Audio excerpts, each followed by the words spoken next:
Assalamualaikum warahmatullahi wabarakatuh. Perkenalkan, nama saya Rizky Aryadinata. Saya berkuliah di Universitas Muhammadiyah Riau dari jurusan Teknik Informatika. Kali ini saya ingin membahas tentang cybercrime atau kejahatan cyber. Kejahatan cyber atau cybercrime adalah kejahatan yang dilakukan menggunakan teknologi komputer dan jaringan internet. Kejahatan ini dapat berupa serangan terhadap sistem komputer, pencurian data, penipuan, atau kegiatan ilegal yang terjadi atau yang dilakukan secara online. Nah, untuk cybercrime ini terdapat jenis-jenisnya. Yang pertama itu yang paling dikenal, hacking. Hacking ini serangan terhadap sistem komputer untuk mencuri data atau mengambil alih kendali. Contoh kasusnya terjadi pada tahun 2024 di Indonesia. Peretasan Pusat Data Nasional atau PDN. Pusat Data Nasional Sementara atau PDNS di Surabaya diretas oleh peretas dengan jenis ransomware bernama Branchipor. Peristiwa ini mengakibatkan lumpuhnya sejumlah layanan publik dan menuntut tebusan yang besar. Phishing ini penipuan yang dilakukan dengan mengirimkan email atau pesan yang terlihat seperti dari sumber yang terpercaya, tetapi sebenarnya bertujuan untuk mencuri informasi pribadi, informasi kita sendiri. Nah, untuk contoh dari phishing ini yang perlu teman-teman ingat, tahu, yang pertama itu email palsu dari bank yang meminta informasi login dan kata sandi, atau situs web palsu yang menyerupai situs web resmi untuk mencuri informasi pribadi. Pesan SMS yang meminta informasi kartu kredit kita sendiri. Nah, selanjutnya itu ada yang namanya malware.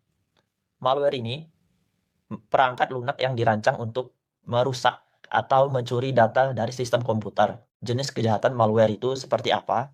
Yaitu virus komputer yang menghapus file penting, trojan, mencuri informasi pribadi dan mengirimkannya kepada pihak ketiga, atau worm yang menyebar ke komputer lain dan menyebabkan kerusakan. Ada ransomware. Ransomware ini perangkat lunak yang menginskripsi data dan meminta tebusan untuk membuka kunci. Nah, gimana sih kejahatan dari ransomware itu? Serangan yang menginskripsi file penting dan meminta tebusan untuk membuka kunci.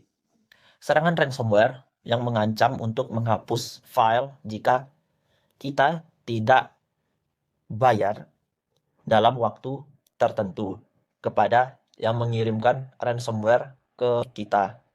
Nah, selanjutnya itu ada cyber stalking, penguntit atau pelecehan yang dilakukan secara online, seperti kita mengirimkan email atau pesan yang tidak diinginkan dan terkesan mengancam, membuat akun palsu di media sosial untuk memantau korban yang dituju, menggunakan teknologi untuk melacak lokasi korban. Nah, ada juga cyberbullying. Cyberbullying ini pelecehan atau intimidasi yang dilakukan secara online, seperti mengirim pesan yang kasar, terkesan menghina di media sosial, membuat postingan yang menfitnah atau merendahkan seseorang, menggunakan teknologi untuk mengirimkan gambar atau video yang tidak diinginkan. Selanjutnya ada penipuan online. Penipuan online ini dilakukan secara online, seperti penipuan kartu kredit atau investasi. Contohnya itu, penipuan investasi ini menjanjikan keuntungan besar, tetapi ujung-ujungnya tidak membayar kepada kita. Penipuan kartu kredit yang menggunakan informasi kartu kredit kita untuk melakukan transaksi yang tidak sah. Penipuan identitas yang menggunakan informasi pribadi untuk melakukan transaksi tidak sah. Pencurian identitas pribadi untuk tujuan ilegal, seperti mencuri informasi pribadi seperti nama, alamat, dan nomor kartu kredit, menggunakan informasi tersebut untuk melakukan transaksi tidak sah tanpa sepengetahuan kita, membuat akun palsu di media sosial atau situs web lainnya untuk mencari informasi pribadi. Yang selanjutnya, Bagaimana kita memahami pelanggaran hak cipta? Hak cipta ini sendiri adalah hak eksklusif pencipta untuk memperbanyak atau mendistribusikan hak mereka. Pelanggaran hak cipta adalah menggunakan karya orang lain tanpa izin dari yang menciptakan.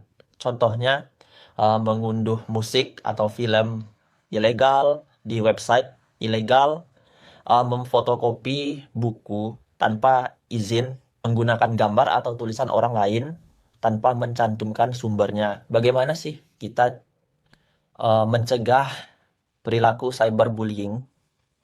Cyberbullying sendiri itu perundungan atau pelecehan yang dilakukan secara online. Cara mencegahnya itu dengan cara jangan merespon atau membalas pesan cyberbullying atau yang membuli kita sendiri. Itu akan mengakibatkan eh, sebuah kasus yang akan berkepanjangan dan tidak ada habisnya. Simpan bukti pesan orang yang membuli kita di media sosial. Terus, apabila pelaku tidak memberhentikan perilakunya, membuli kita di media sosial, segera laporkan si pelaku ke platform media sosial atau pihak berwenang, seperti polisi dan pihak berwajib lainnya. Bisa kita memblokir pelaku yang membuli kita di internet. Nah, yang terakhir ini, kita harus berani berbicara dan mencari bantuan jika menjadi korban cyberbullying. Bagaimana cara kita menghindari ujaran kebencian atau hate speech? Ujaran kebencian adalah kata-kata atau tindakan yang menyerang seseorang berdasarkan ras, agama, etnis, atau identitas lainnya. Cara menghindarinya itu kita harus berpikir sebelum berbicara, menggunakan bahasa yang sopan dan tidak merendahkan orang lain. Nah, jangan menyebarkan ujaran kebencian meskipun dari orang lain. Laporkan ujaran kebencian yang kita lihat di media sosial. Penting untuk diingat, jaga informasi pribadi kita sendiri. Jangan berikan informasi pribadi seperti kata sandi, email, alamat, nomor kartu kredit kepada orang yang tidak kita kenal. Gunakan perangkat lunak atau software antivirus untuk melindungi komputer dan perangkat kita dari cybercrime atau serangan cyber. Berhati-hatilah dalam berinteraksi di media sosial. Jangan mudah terpercaya dengan orang atau informasi yang tidak jelas asalnya dan yang baru kita kenal. Apabila video saya bermanfaat, silahkan like, komen, dan subscribe. Terima kasih. Assalamualaikum warahmatullahi wabarakatuh.